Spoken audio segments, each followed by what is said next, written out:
ఓం శాంతి 15/1/2026 మధురమైన పిల్లలు, మీ నోటి నుండి ఎప్పుడూ ఓ ఈశ్వర, ఓ బాబా అన్న పదాలు వెలువడకూడదు. ఇది భక్తి మార్గపు అభ్యాసము. ప్రశ్న: పిల్లలైన మీరు శ్వేత వస్త్రాలను ఎందుకు ఇష్టపడతారు? ఇది ఏ విషయానికి ప్రతీక? జవాబు: ఇప్పుడు మీరు ఈ పాత ప్రపంచం నుండి జీవిస్తూ మరణించారు. అందుకే మీకు శ్వేత వస్త్రాలంటే ఇష్టము. ఈ శ్వేత వస్త్రాలు మృత్యువును సూచిస్తాయి. ఎప్పుడైనా ఎవరైనా మరణించినప్పుడు వారిపై కూడా శ్వేత వస్త్రాలను కప్పుతారు. పిల్లలైన మీరు కూడా ఇప్పుడు మరజీవులుగా అయ్యారు. ఓం శాంతి. ఆత్మిక తండ్రి కూర్చుని పిల్లలకు అర్థం చేయిస్తున్నారు. ఆత్మిక అన్న పదం ఉపయోగించకుండా కేవలం తండ్రి అన్న పదం ఉపయోగించినా సరిపోతుంది. తండ్రి కూర్చుని పిల్లలకు అర్థం చేయిస్తున్నారు. అందరూ తమను తాము సోదరులము అనైతే చెప్పుకుంటున్నారు. కావున తండ్రి కూర్చుని పిల్లలకు అర్థం చేయిస్తున్నారు. అందరికీ అయితే అర్థం చేయించరు. అందరూ తమను తాము సోదరులము అనే చెప్పుకుంటారు. గీతలో భగవాన్ వాచ అని రాయబడి ఉంది.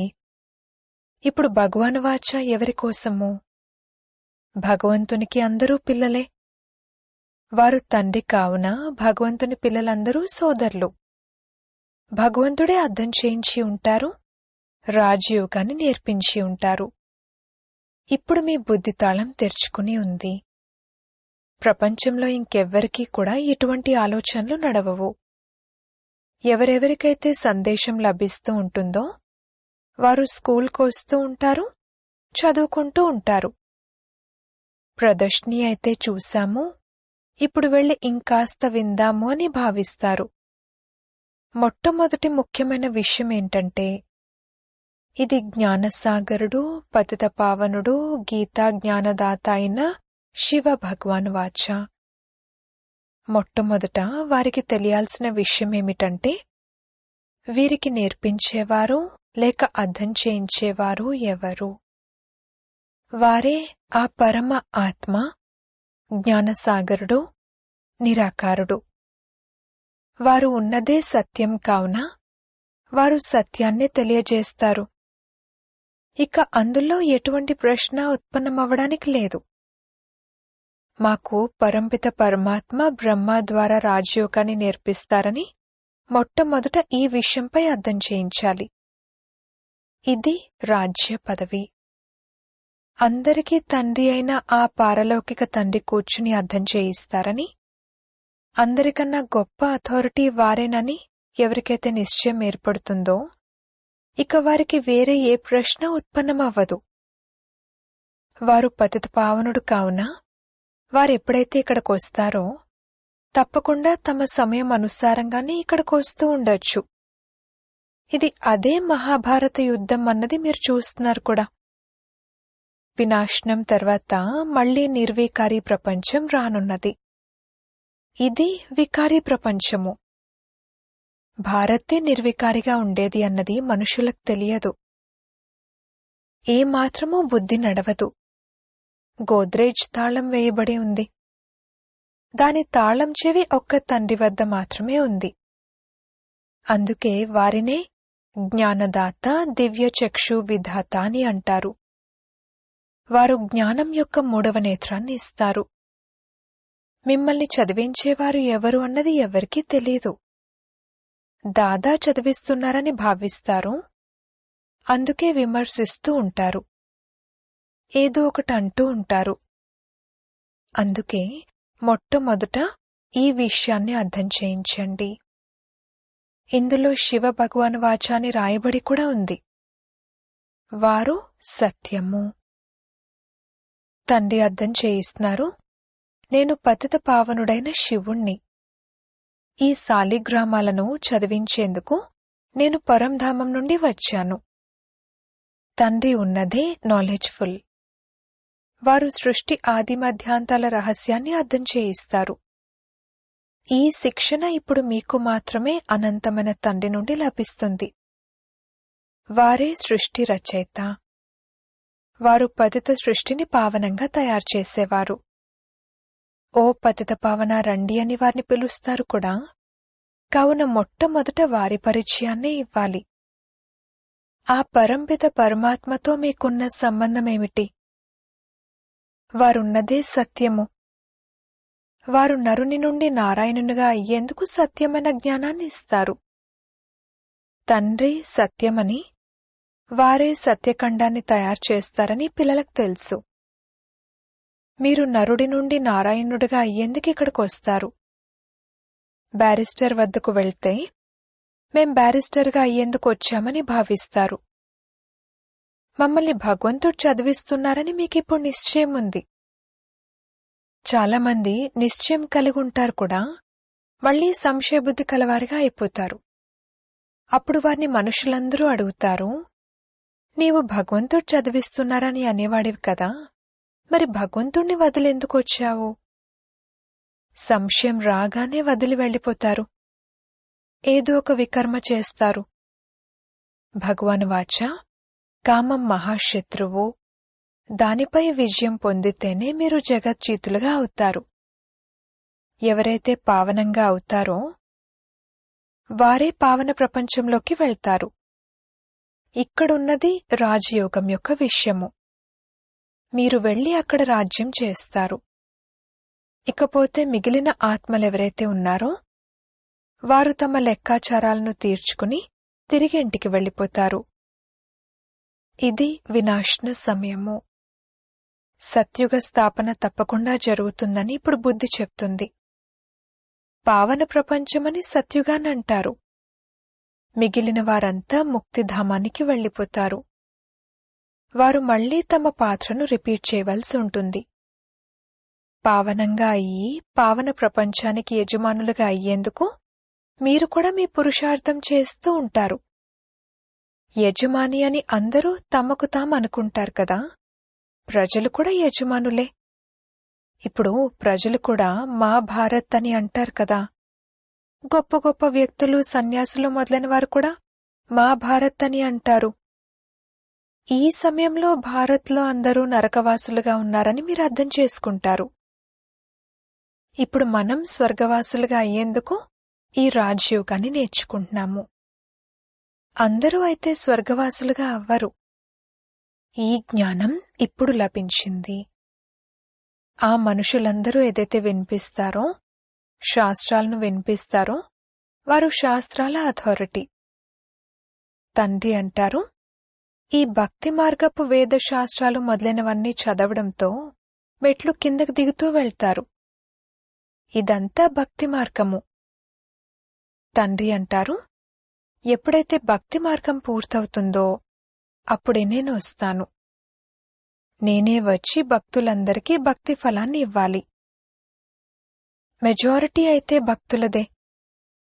ఓ గాడ్ ఫాదర్ అని అందరూ పిలుస్తూ ఉంటారు కదా. భక్తుల నోటి నుండి ఓ భగవంతుడా, ఓ గాడ్ ఫాదర్ అని తప్పకుండా వెలువడుతుంది. ఇప్పుడు భక్తికి మరియు జ్ఞానానికి అయితే వ్యత్యాసం ఉంది కదా. మీ నోటి నుండెప్పుడు ఓ ఈశ్వరా, ఓ భగవంతుడా అనే పదాలు వెలువడవు. మనుషులకైతే అర్థకల్పంగా ఇది అలవాటైపోయింది. వారు మన తండ్రి అని మీకు తెలుసు. మీరు ఓ బాబా అని అనకూడదు. తండ్రి నుండైతే మీరు వారసత్వాన్ని తీసుకోవాలి. మనం తండ్రి నుండి వారసత్వం తీసుకుంటాము అని మొదటైతే ఈ నిశ్చయం ఉంది. తండ్రి పిల్లలను వారసత్వం తీసుకునేందుకు అధికారులుగా తయారు చేస్తారు. వీరు సత్యమైన తండ్రి కదా. వీరు నా పిల్లలు అని, వీరికి నేను జ్ఞానామృతాన్ని తాగించి జ్ఞానచితిపై కూర్చోబెట్టి గాఢమైన నిద్ర నుండి మేలుకొల్పి స్వర్గంలోకి తీసుకువెళ్తాను అని తండ్రికి తెలుసు. ఆత్మలు అక్కడ శాంతిధామం మరియు సుఖధామంలో ఉంటారని తండ్రి అర్థం చేయించారు. సుఖధామాన్ని నిర్వికారి ప్రపంచమని అంటారు. దేవతలు సంపూర్ణ నిర్వికారులు కదా. మరియు అది స్వీట్ హోమ్, అది మన ఇల్లు అని పాత్రధారులమైన మనము ఆ శాంతిధామం నుండి ఇక్కడకు పాత్రను అభినయించేందుకు వస్తామని మీరు తెలుసుకున్నారు. ఆత్మలమైన మనము ఇక్కడి నివాసులము కాదు. ఆ పాత్రధారులు ఇక్కడి నివాసులు. వారు కేవలం ఇంటి నుండొచ్చి డ్రెస్ మార్చుకుని పాత్రను అభినయిస్తారు. మన ఇల్లు శాంతిధామమని, అక్కడకు మనం తిరిగి వెళ్తామని మీరు భావిస్తారు. ఎప్పుడైతే పాత్రధారులందరూ స్టేజ్ పైకొచ్చేస్తారో అప్పుడు మళ్లీ తండ్రి వచ్చి అందర్నీ తిరిగి తీసుకువెళ్తారు. అందుకే వారిని లిబరేటర్, గైడ్, ముక్తిప్రదాత, మార్గదర్శకుడు అని కూడా అంటారు. వారు దుఃఖహర్త, సుఖకర్త కావున ఇంతమంది మనుషులెక్కడికి వెళ్తారు? ఆలోచించండి. పతిత పావనుణ్ణి పిలుస్తారు. ఎందుకని? తమ మృత్యు కోసం పిలుస్తారు. దుఃఖపు ప్రపంచంలో ఉండాలని అనుకోరు. అందుకే ఇంటికి తీసుకువెళ్ళండి అని అంటారు. వారంతా కేవలం ముక్తిని మాత్రమే నమ్ముతారు. భారత్ యొక్క ప్రాచీన రాజయోగం కూడా ఎంత ప్రసిద్ధమైనది. ప్రాచీన రాజయోగాన్ని నేర్పించేందుకు విదేశాలకు కూడా వెళ్తారు. వాస్తవానికి హఠయోగులకు రాజయోగం గురించి తెలియనే తెలియదు. వారి యోగమే తప్పు. అందుకే మీరు వెళ్లి సత్యమైన రాజయోగాన్ని నేర్పించాలి. మనుషులు సన్యాసుల కాషాయ వస్త్రాలను చూసి వారికి ఎంత గౌరవాన్ని ఇస్తారు. బౌద్ధ ధర్మంలో కూడా సన్యాసులు కాషాయ వస్త్రాలను ధరించడం చూసి వారిని గౌరవిస్తారు. సన్యాసులైతే తర్వాత వస్తారు. బౌద్ధ ధర్మంలో కూడా ప్రారంభంలో సన్యాసులెవ్వరూ ఉండరు. ఎప్పుడైతే పాపం పెరుగుతుందో అప్పుడు సన్యాస ధర్మం స్థాపనవుతుంది. మొదటైతే ఆ ఆత్మలు పైనుండొస్తారు. వారి సంఖ్య అంతా వస్తుంది. ప్రారంభంలోనే సన్యాసాన్ని నేర్పించేం చేస్తారు? సన్యాసం తర్వాత ప్రారంభమవుతుంది. అది కూడా ఇక్కడ్నుండే కాపీ చేస్తారు. సన్యాసులను గౌరవించేవారు క్రిస్టియన్లలో కూడా చాలామంది ఉన్నారు. కాషాయ వస్త్రాలను ధరించేది హఠయోగులు. మీరైతే ఇల్లు వాకిళ్లను వదలకూడదు. అలాగే శ్వేత వస్త్రాల బంధనం కూడా లేదు. కానీ శ్వేత వస్త్రాలు మంచివి. మీరు బట్టీలో ఉన్నారు కావున మీ డ్రెస్ కూడా ఇదే అయిపోయింది. ఈ రోజుల్లో శ్వేత వస్త్రాలను చాలామంది ఇష్టపడతారు. మనుషులు మరణించినప్పుడు కూడా తెల్ల దుప్పటి కప్పుతారు. మీరు కూడా ఇప్పుడు మరజీవులుగా అయ్యారు కావున శ్వేత వస్త్రాలు మంచివి. మొట్టమొదట ఎవరికైనా తండ్రి పరిచయాన్ని ఇవ్వాలి. 2 తండ్రులున్నారు. ఈ విషయాలు అర్థం చేసుకోవడానికి సమయం పడుతుంది. ప్రదర్శనలో అంతగా అర్థం చేయించలేరు. సత్యుగంలో ఒకే తండ్రి ఉంటారు. ఈ సమయంలో మీకు 3 తండ్రులున్నారు.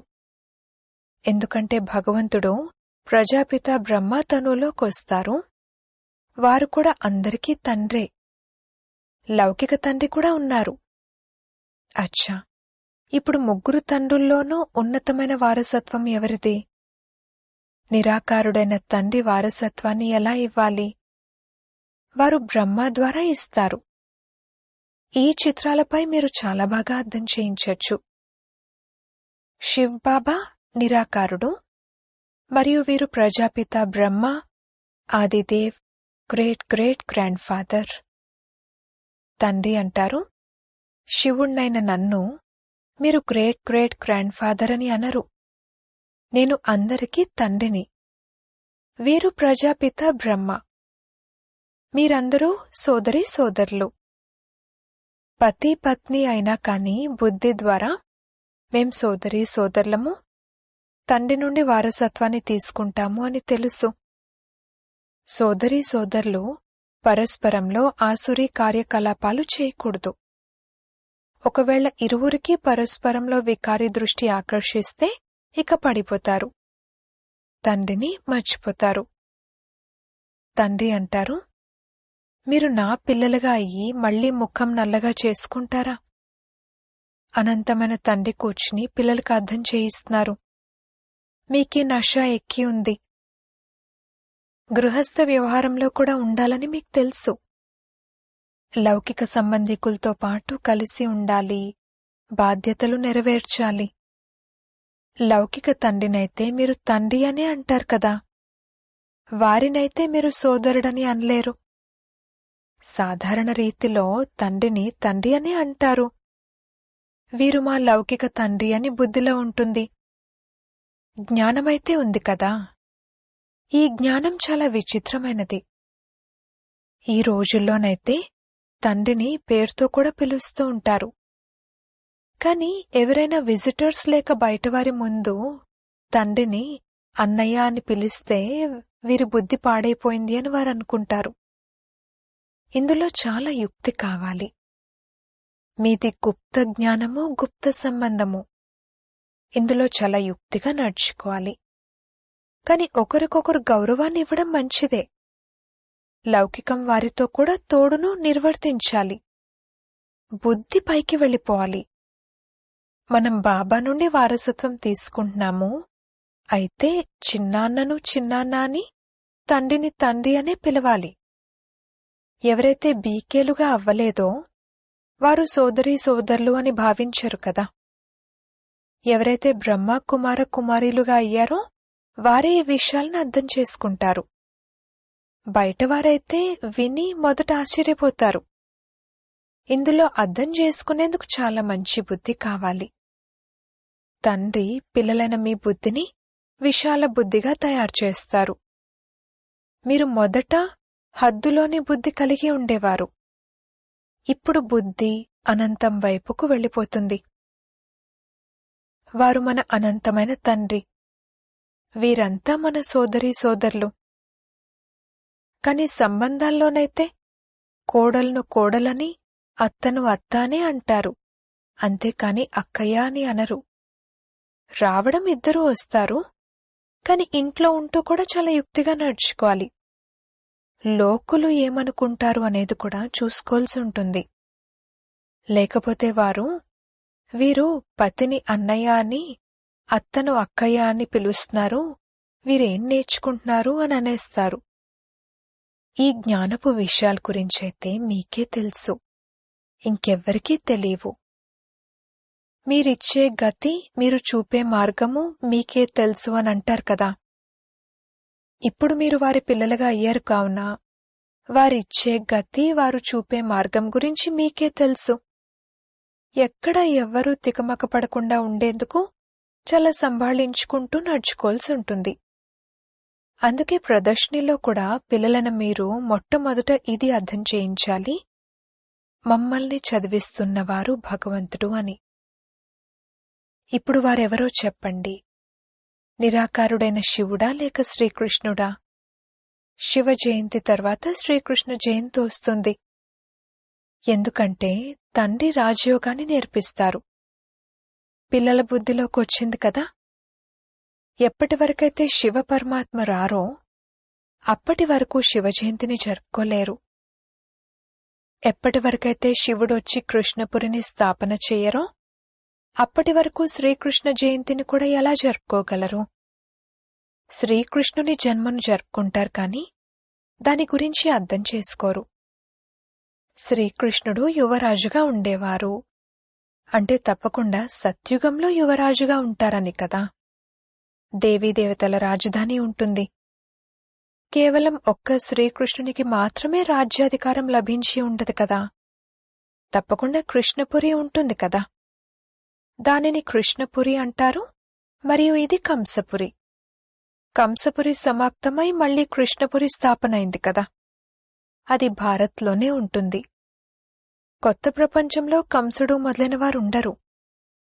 కంసపురి అని కలియుగాన్నంటారు. ఇక్కడ ఎంతమంది మనుషులున్నారో చూడండి. సత్యుగంలో కొద్దిమందే ఉంటారు. దేవతలు ఏ యుద్ధమూ చేయలేదు. కృష్ణపురి అనండి, లేక విష్ణుపురి అనండి, దైవీ సాంప్రదాయం అనండి, ఆసురీ సాంప్రదాయం అనండి, అన్నీ ఇక్కడే ఉంటాయి. అంతేకాని దేవతలకు మరియు అసురులకు యుద్ధం జరగలేదు.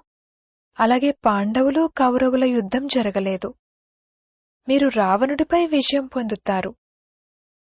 తండ్రి అంటారు, ఈ 5 వికారాలపై విజయం పొందినట్లయితే మీరు జగజ్జీతులుగా అయిపోతారు.